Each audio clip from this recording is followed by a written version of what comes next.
बड़ी खबर सामने आ रही है अनंतनाग से, जिस पहाड़ी इलाके में सुरक्षा बल और आतंकियों के बीच मुठभेड़ हो रही है, वहां पहाड़ की चोटी पर जोरदार धमाका हुआ है और कयास ये लगाए जा रहे हैं कि सेना ने आतंकियों के ठिकाने को उड़ा दिया है। तो इस वक्त की बड़ी खबर हम आपको बता रहे हैं, अनंतनाग में जिस तरीके से कल भी लगातार मुठभेड़ वहां पर चलती गई, अब ब्लास्ट की वहां पर खबर सामने आ रही है और ब्लास्ट हुआ है पहाड़ की चोटी पर, जोरदार ब्लास्ट वहां पर हुआ और ये तस्वीरें भी हम आपको दिखा रहे हैं किस तरीके से जोरदार ब्लास्ट वहां पर करना पड़ा। और कहा यह जा रहा है कि सेना की ओर से ही ये ब्लास्ट वहां पर किया गया है, क्योंकि कई आतंकियों के ठिकाने वहां पर बने हुए हैं और अक्सर आतंकी ऐसे ही ठिकानों को ढूंढते भी हैं जिसकी पनाह में, जिसके सहारा लेकर वो आतंकी गतिविधियों को अंजाम दे सके। और ऐसे में आप देख सकते हैं जो पूरा रीजन है, जो पूरा क्षेत्र आप इस वक्त देख रहे हैं, पहाड़ियों से पटा पड़ा है, किस तरीके से पेड़ पौधे वहां पर लगे हुए हैं और इन्हीं की आड़ में लगातार आतंकवादी गतिविधियों को अंजाम देते आए हैं। और ऐसे में वहां पर गोलियों की दनादन आवाज भी कई बार सुनाई दी है और आतंकियों से मुठभेड़ के दौरान ये धमाका हुआ और कहा यह जा रहा है कि सेना ने आतंकियों के ठिकाने को वहां पर उड़ा दिया है, क्योंकि आतंकी के कई ठिकाने इन पहाड़ी क्षेत्र में मौजूद हो सकते हैं। पहाड़ी की चोटी में किस तरीके से यहां जोरदार ब्लास्ट किया गया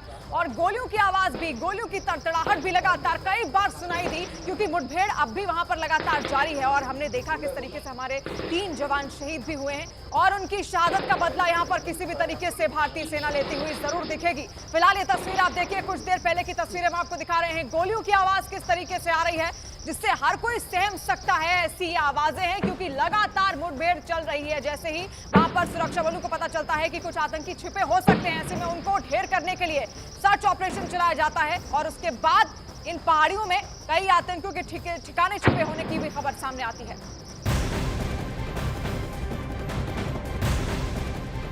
और एक और बड़ी खबर श्रीनगर से सामने आ रही है, जहां आज शाम 7:45 पर बादामी बैक कैंप में शहीद कर्नल मनप्रीत सिंह और शहीद मेजर आशीष को श्रद्धांजलि दी जाएगी। उपराज्यपाल मनोज सिन्हा भी शहीदों को श्रद्धांजलि देने पहुंचेंगे, जिसके बाद कल सुबह विशेष विमान से शहीदों का पार्थिव शरीर उनके पैतृक स्थान तक ले जाया जाएगा।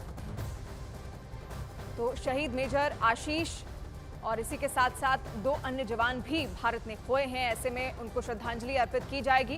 कर्नल मनप्रीत सिंह, मेजर आशीष अनंतनाग में शहीद हुए थे और अनंतनाग में भी किस तरीके से लगातार एनकाउंटर के दौरान उन्होंने अपनी शहादत दी और ऐसे में उनको श्रद्धांजलि यहां पर अर्पित की जाएगी।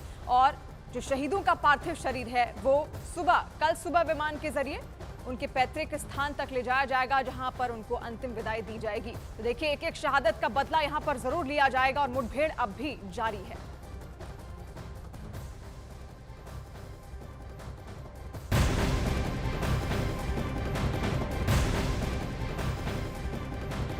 और जम्मू कश्मीर के अनंतनाग में शहीद मेजर आशीष धौंचक को कल अंतिम विदाई दी जाएगी। शहीद मेजर आशीष का अंतिम संस्कार उनके पैतृक गांव बिंझौल में होगा। परिवार से मिलने पहुंचे एसडीएम मनदीप कुमार ने इसकी जानकारी यहां पर दी है। अंतिम विदाई के लिए अब इंतजार किया जा रहा है, कल अंतिम विदाई की वो घड़ी आएगी। हालांकि सीना गर्व से चौड़ा होता है जब हमारे देश के जवान देश की खातिर अपनी जान न्यौछावर करते हैं, लेकिन इसमें भी कोई दो राय नहीं कि उन आतंकियों का खात्मा जड़ से होना चाहिए, जिसके चलते सुरक्षा बल मुस्तैदी के साथ बॉर्डर पर हर वक्त टिके रहते हैं। बिजौल गांव में अंतिम संस्कार होगा।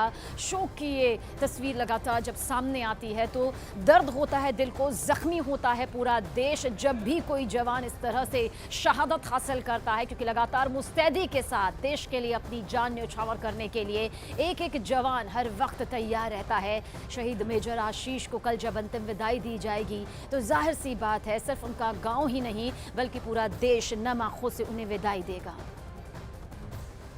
देश के लिए नुकसान है और जो परिवार है उनका पर्सनल लॉस है, लेकिन पूरे देश के काम आए हैं, शहीद हुए हैं और अपना फ़र्ज़ निभा के गए हैं। तो गर्व की बात भी है ये, पूरे देश के लिए, पूरे देश के काम आए हैं। पर्सनल लॉस देखो हमें भी है और पूरे परिवार को भी है। तो इस दुख की घड़ी में पूरा प्रशासन, पूरा भाईचारा, पूरा समाज जो है उनके परिवार के साथ है। मैं उनके परिवार से पर्सनली भी अब आज यहाँ आके मिला हूँ और इसीलिए उनको सांत्वना देने के लिए आज यहाँ पहुँचे थे। और जैसे ही उनका पार्थिव शरीर आएगा और भी बड़े बड़े अधिकारी सभी और सरकार के जो नुमाइंदे हैं वो पहुँचेंगे। जब से खबर उनके परिवार तक पहुँची है, रो रो कर लोगों का बुरा हाल है। आशीष के जीजा जी सुरेश हमारे साथ हैं। सुरेश जी, बहुत दुख की घड़ी है, कैसे जानकारी मिली, कैसे ये खबर आपके घर तक पहुंची? कल सबसे पहले उनके यूनिट से उनके किसी दोस्त का फ़ोन आया था कि भाई यहाँ मुठभेड़ हो रही है और आशीष काफ़ी इंजर्ड हो गया है। सबसे पहले कॉल यही आई थी। उसके बाद फिर परिवार के पास कोई डायरेक्ट कॉल नहीं आई। मीडिया से फिर श्याम को पता लगा कि वे बस शहीद हो चुके हैं। उनका एक बच्चा भी है, पत्नी ज्योति हैं और 3 बहनों में अकेले भाई थे। घर में किस तरीके से उनका आपस में सबसे मेल जोल था, जो बीच में नहीं है तो बस याद करने के लिए? वो बहुत हंसमुख था, बड़े मजाकिया स्वभाव का था। जब भी वो आता था तो अपनी बहनों को अपने पास बुलाता था, उनके साथ आउटिंग पे जाता था। भाई मैं 3 दिनों बाद आया हूँ, बल्कि वो खुश होते थे भाई हम बाहर का खाना खाएंगे। वो कहता नहीं मैं घर का खाऊंगा। घर से खाना खा के तब उनको लेकर डिनर करवाने जाता था या बाहर घूमने जाता था। सबसे मिल के रहता था। उनकी मेजर बनने की जो कहानी है, वो कहते हैं कि बचपन में जैसे पुलिस जो सिपाही का जो खेल बच्चे खेलते हैं, और चाचा भी एयरफोर्स में थे, तो कहीं ना कहीं घर से प्रेरणा मिली कि देश के लिए काम करना है, देश सेवा में जाना है। हाँ जी, वो अपने चाचा से इंस्पायर थे ज़्यादा। उन्हीं को देख के ही उन्होंने सोचा था, उनका एक सपना था कि भाई मैं डिफेंस में जाना है। उनका जो कजन ब्रदर है वो भी मेजर है आर्मी में, तो यही सोच के हो गया था कि उसका शुरू से सपना था कि मैंने आर्मी में जाना है। और अनंतनाग में किस तरीके से लगातार मुठभेड़ चल रही है, किस तरीके से चप्पे चप्पे पर सुरक्षा बल वहां पर मौजूद है, अनंतनाग से हम आपको दिखाते हैं रिफत अब्दुल्ला की खास रिपोर्ट। इस वक्त मैं ग्राउंड जीरो पे हूँ और ज़बरदस्त फायरिंग हो रही है और आप ये देख सकते हैं, ये जो पहाड़ी एरिया है यहाँ पर ही ये फायरिंग का सिलसिला लगातार जारी है। सुबह से रुक रुक के फायरिंग का सिलसिला जारी था। कई बार आईडीज़ के धमाके सुनने को मिले, ग्रेनेड्स के धमाके सुनने को मिले। तो कई मिलिटेंट हाइड आउट्स यहाँ पे समझा जाता है कि रहे होंगे, उसको नाकारा, उसको तबाह करने के लिए आईडीज़ का इस्तेमाल किया गया। फायरिंग का सिलसिला लगातार जारी है, फायरिंग हो रही है। पुलिस ने पहले ही बताया था कि 2 मिलिटेंट जो है उनको एनसर्कल किया गया, यानी इसी एरिया में उनकी घेराबंदी कर दी गई है।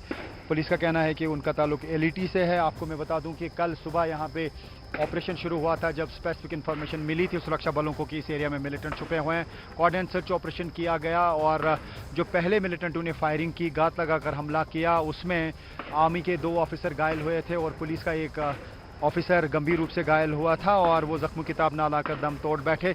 हालांकि उनको इवैक्यूएट करना बहुत मुश्किल हो गया। आप सुन सकते हैं आवाज़, धमाके लगातार हो रहे हैं, फायरिंग लगातार हो रही है और उनको इवैक्यूएट करना काफ़ी मुश्किल हो गया। ब्लड लॉस बहुत हुआ है जिसकी वजह से वो दम तोड़ बैठे और उसके बाद जो है ये ऑपरेशन मज़ीद बढ़ा दिया गया। आर्मी, सीआरपीएफ और पुलिस जॉइंट ऑपरेशन चला रही है और हम देख रहे हैं कि इस पूरे माउंटेन्स एरिया में आर्मी चप्पे चप्पे पे तैनात है और कल माउंटेनर्स और रॉक क्लाइंबर्स जो हाउस के हैं, हाई अल्टीट्यूड वारफेयर स्कूल जो आर्मी का है, वहाँ से उनको लाया गया, पैराट्रूपर्स को लाया गया है। हेलीकॉप्टर से लगातार सर्वेलेंस की जा रही है, एरियल सर्वेलेंस, और साथ ही क्वाडकॉप्टर्स या ड्रोन जो है उनकी भी मदद ली जा रही है। जगह जगह पे फोटोग्राफ्स लिए जा रहे हैं, फुटेज ली जा रही है और उसके बाद ऑपरेशन किए जा रहे हैं। तो ये कहा जा सकता है कि बड़े पैमाने पे लगातार ये ऑपरेशन चलाया जा रहा है।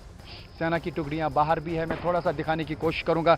यहाँ जो आउटर कवर है वो आर्मी का है, पुलिस का और सीआरपीएफ का है। आप सुन सकते हैं आवाज़। आप फिर से मैं यहाँ जाना चाहूँगा क्योंकि बहुत ज़्यादा फायरिंग हो रही है और आवाज़ से आप अंदाज़ा लगा सकते हैं कि किस शिद्दत से यहाँ पे धमाके हो रहे हैं, फायरिंग हो रही है। बिल्कुल ये वाला एरिया है जो आपको यहाँ से दिख रहा है, मैं दिखाने की कोशिश करूँगा उंगली से।